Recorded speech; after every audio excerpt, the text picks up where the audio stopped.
Alguien me preguntó una vez cuántas veces necesito perdonar a alguien que me hizo algo que me dolió o a alguien que me hizo algo que me hizo mal. Yo abrí la Biblia y presenté Mateo 18, 21 y 22. De paso, abre ahí tu Biblia y lee conmigo lo que dice la palabra de Dios. El texto dice así: entonces se le acercó Pedro y le dijo: Señor, ¿cuántas veces perdonaré a mi hermano, aquel que peque contra mí? Y Pedro pregunta: ¿hasta 7? Verso 22, Jesús le dijo: no te digo hasta 7, sino aún hasta 70 veces 7. Cuando Pedro se le acercó a Jesús para hacerle esta pregunta, el contexto bíblico que se presenta es: Jesús está hablando acerca del perdón. La pregunta de Pedro fue pertinente: ¿cuántas veces debo perdonar a mi hermano cuando peque contra mí? Pedro ya tenía una respuesta armada y entonces le dice: Jesús, hasta 7 veces. En realidad, Pedro fue bondadoso, Pedro fue bueno, porque lo que ellos conocían para aquel momento era: perdona hasta 3 veces. Y Pedro estaba dando un poquito más que el doble. Sin embargo, Jesús aprovecha este momento y da un mensaje pedagógico muy fuerte. No es 3 veces, no es 7 veces que debes perdonar. Jesús dice 70 veces 7. No es un número exacto de cuántas veces debemos perdonar. El resultado de esa cuenta, si tú haces esta cuenta, te vas a dar cuenta que es 490 veces. Así que después de eso, se acabó el perdón en la vida de una persona. ¿No podemos perdonar más? No. El mensaje de Jesús no era literal, sino una representación del comportamiento en relación con nuestro estilo de vida.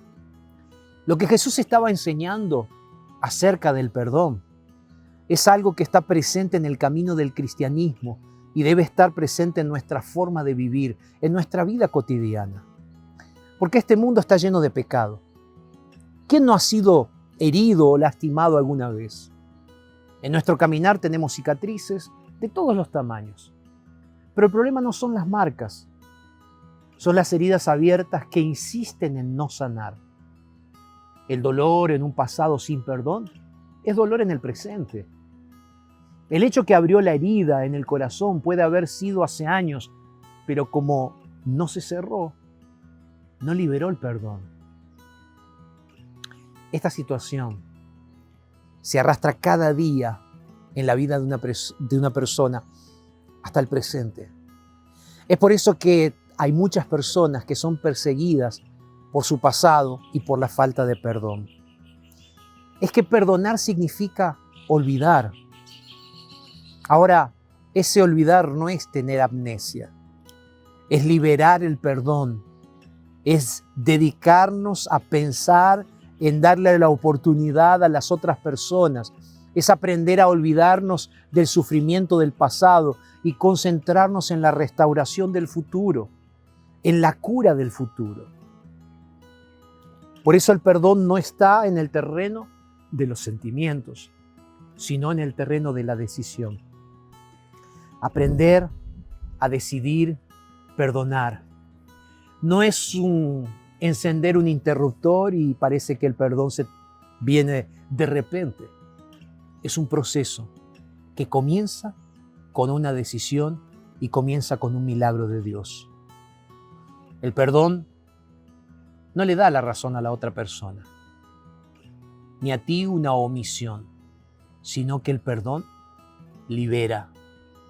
Quien perdona crece, quien perdona recibe el perdón, quien perdona se renueva para perdonar a alguien. Entonces no dependemos de que la otra persona acepte o incluso reconozca su falta. Perdonar depende en primer lugar de nosotros. Es algo que está bajo nuestra responsabilidad. El seguidor de Jesús llamado Esteban, por defender sus principios, fue injustamente apedreado. Pero la palabra de Dios nos muestra que Esteban no se quejó, no se dejó vencer por el enojo, por la ira. llevó su mirada a lo alto y entonces él dijo, Señor, estoy viendo tu gloria. Por eso justo antes de morir, en medio de las piedras que estaban machucando su piel, que estaban destruyendo su cuerpo, él hizo una oración. Y fue en aquella oración donde le hizo un pedido a Dios. Fue en aquel momento donde él recibió su espíritu. Le dijo, Señor, recibe mi espíritu y perdona a estos asesinos. En Cristo podemos encontrar la naturaleza del verdadero perdón. Esa paz que sobrepasa todo entendimiento, que nos hace tener el poder de perdonar a las otras personas. Es ese poder el que Dios quiere darte y a través del cual Dios quiere que tu corazón sea un corazón perdonador. Hoy quiero orar por ese milagro para ti, así que ahí donde te encuentras, cierra tus ojos y vamos a orar. Señor, perdonar no es fácil, pero entendemos que el perdón es necesario para nuestra propia restauración. Entonces, Señor, enséñanos a perdonar a aquellos que nos hicieron mal. Haz ese milagro en nuestras mentes, es lo que te pedimos en el nombre de Jesús. Amén, Señor. Amén. Gracias por estar con nosotros. Y quiero decirte que aquí con nuestro equipo oramos por ti, así que gracias por enviarnos tus pedidos de oración también. Gracias por estar con nosotros. Te mando un abrazo grande y recuerda, lo dijo Dios en su palabra, entonces es verdad.